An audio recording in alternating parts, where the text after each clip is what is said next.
Berenice. Aegeus is my name. My family, I will not name it, is one of the oldest in the land. We have lived here inside the walls of this great house for many hundreds of years. I sometimes walk through its silent rooms. Each one is richly decorated by the hands of only the finest workmen. But my favorite has always been the library. It is here among books that I have always spent most of my time. My mother died in the library. I was born here. Yes, the world heard my first cries here, and these walls, the books that stand along them, are among the first things I can remember in my life. I was born here in this room, but my life did not begin here. I know I lived another life before the one I am living now. I can remember another time, like a dream without shape or body, a world of eyes, sweet sad sounds, and silent shadows. I woke up from that long night. My eyes opened, and I saw the light of day again, here, in this room full of thoughts and dreams. As a child, I spent my days reading in this library, and my young days dreaming here. The years passed. I grew up without noticing it, and soon I found that I was no longer young. I was already in the middle of my life, and I was still living here in the house of my fathers. I almost never left the house, and I left the library less and less. And so slowly, the real world, life in the world outside these walls, began to seem like a dream to me. The wild ideas, the dreams inside my head were my real world. They were my whole life. Berenice and I were cousins. She and I grew up together here in this house, but we grew so differently. I was the weak one, so often sick, always lost in my dark and heavy thoughts. She was the strong, healthy one, always so full of life, always shining like a bright new sun. She ran over the hills under the great blue sky, while I studied in the library. I lived inside the walls of my mind, fighting with the most difficult and painful ideas. She walked quickly and happily through life, never thinking of the shadows around her. I watched our young years flying away on the silent wings of time. Berenice never thought of tomorrow. She lived only for the day. Berenice. I call out her name, Berenice, and 1,000 sweet voices answer me from the past. I can see her clearly now, as she was in her early days of beauty and light. I see her, and then suddenly all is darkness, mystery and fear. Her bright young days ended when an illness, a terrible illness, came down on her like a sudden storm. I watched the dark cloud pass over her. I saw it change her body and mind completely. The cloud came and went, leaving someone I did not know. Who was this sad person I saw now? Where was my Berenice, the Berenice I once knew? This first illness caused several other illnesses to follow, One of these was a very unusual type of epilepsy. This epilepsy always came suddenly, without warning. Suddenly her mind stopped working. She fell to the ground, red in the face, shaking all over, making strange sounds, her eyes not seeing any more. The epilepsy often ended with her going into a kind of very deep sleep. Sometimes this sleep was so deep that it was difficult to tell if she was dead or not. Often she woke up from the sleep as suddenly as the epilepsy began. She would just get up again as if nothing was wrong. It was during this time that my illness began to get worse. I felt it growing stronger day by day. I knew I could do nothing to stop it. And soon, like Berenice, my illness changed my life completely. It was not my body that was sick. It was my mind. It was an illness of the mind. I can only describe it as a type of monomania. I often lost myself for hours, deep in thought about something so unimportant that it seemed funny afterwards. But I am afraid it may be impossible to describe how fully I could lose myself in the useless study of even the simplest or most ordinary object. I could sit for hours looking at one letter of a word on a page. I could stay for most of a summer's day watching a shadow on the floor. I could sit without taking my eyes off a wood fire in winter until it burnt away to nothing. I could sit for a whole night dreaming about the sweet smell of a flower. I often repeated a single word again and again for hours until the sound of it had no more meaning for me. When I did these things, I always lost all idea of myself, all idea of time, of movement, even of being alive. There must be no mistake. You must understand that this monomania was not a kind of dreaming. Dreaming is completely different. The dreamer, I am talking about the dreamer who is awake, not asleep, needs and uses the mind to build his dream. Also, the dreamer nearly always forgets the thought or idea or object that began his dream. But with me, the object that began the journey into deepest thought always stayed in my mind. The object was always there at the center of my thinking. It was the center of everything. It was both the subject and the object of my thoughts. My thoughts always came back to that object in a never-ending circle. The object was no longer real, but still I could not pull myself away from it.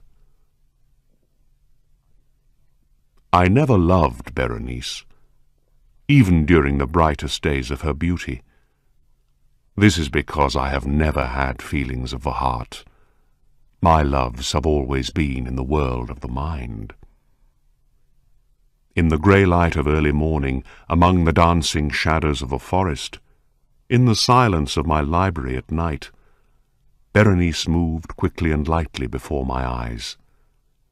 I never saw my Berenice as a living Berenice. For me, Berenice was a Berenice in a dream. She was not a person of this world. No, I never thought of her as someone real. Berenice was the idea of Berenice. She was something to think about, not someone to love. And so why did I feel differently after her illness? Why, when she was so terribly and sadly changed, did I shake and go white when she came near me? because I saw the terrible waste of that sweet and loving person, because now there was nothing left of the Baroness I once knew. It is true I never loved her, but I knew she always loved me, deeply.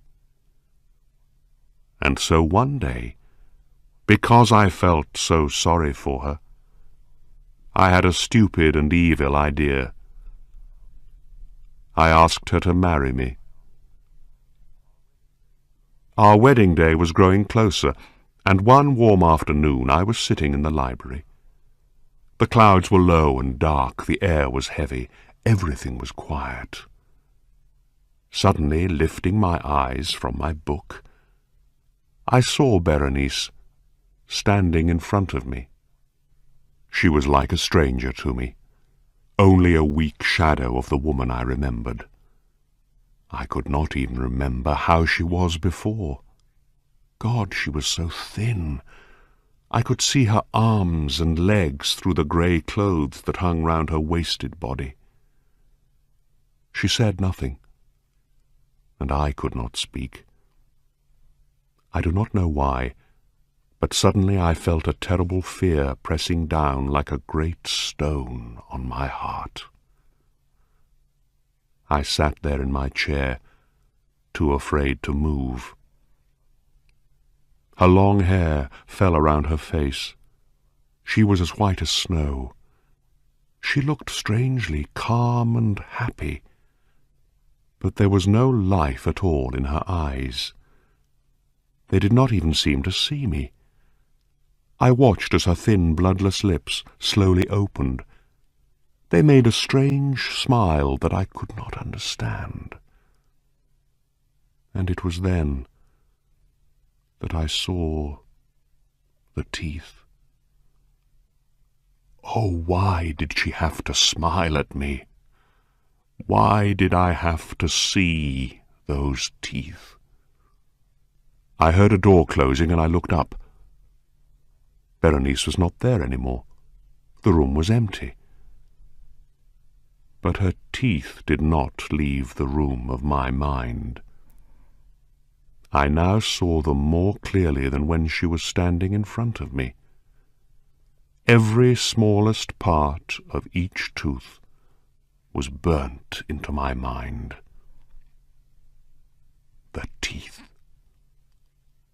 There they were in front of my eyes, here, there, everywhere I looked, and they were so white, with her bloodless lips always moving round them. I tried to fight this sudden, terrible monomania, but it was useless. All I could think about, all I could see in my mind's eye was the teeth. They were now the center of my life. I held them up in my mind's eye, looked at them in every light, turned them every way. I studied their shapes, their differences, and the more I thought about them, the more I began to want them. Yes, I wanted them. I had to have the teeth. Only the teeth could bring me happiness, could stop me from going mad. Evening came. Then darkness turned into another day. Soon a second night was falling, and I sat there alone, never moving. I was still lost in thought, in that one same thought. The teeth. I saw them everywhere I looked, in the evening shadows, in the darkness in front of my eyes. Then a terrible cry of horror woke me from my dreams. I heard voices and more cries of sadness and pain. I got up and opened the door of the library. A servant girl was standing outside, crying. "Your cousin, sir," she began. "It was her epilepsy, sir. She died this morning." this morning. I looked out of the window. Night was falling. "We are ready to bury her now," said the girl. I found myself waking up alone in the library again. I thought that I could remember unpleasant and excited dreams, but I did not know what they were. It was midnight. They buried Baroness soon after dark, I told myself again and again, but I could only half remember the hours since then. Hours full of a terrible, unknown horror.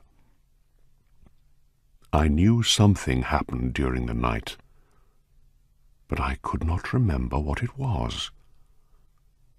Those hours of the night were like a page of strange writing that I could not understand.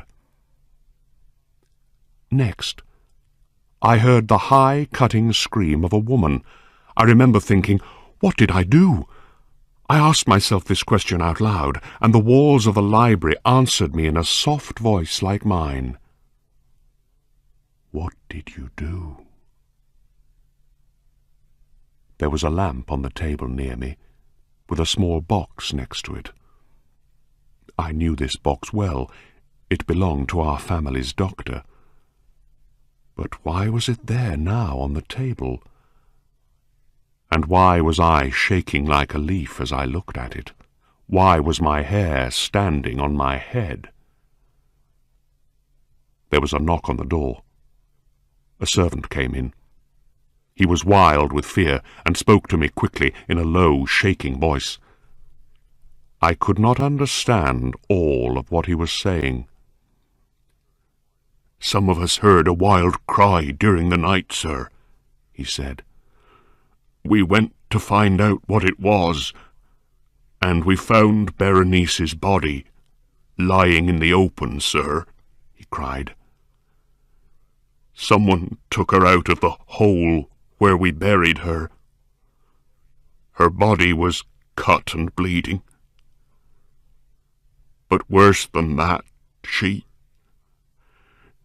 was not dead, sir. She was still alive." He pointed at my clothes. There was blood all over them. I said nothing. He took my hand. I saw cuts and dried blood on it. I cried out, jumped to the table and tried to open the box. I tried and tried, but I could not. It fell to the floor and broke. Dentist's tools fell out of it, and with them, so small and so white,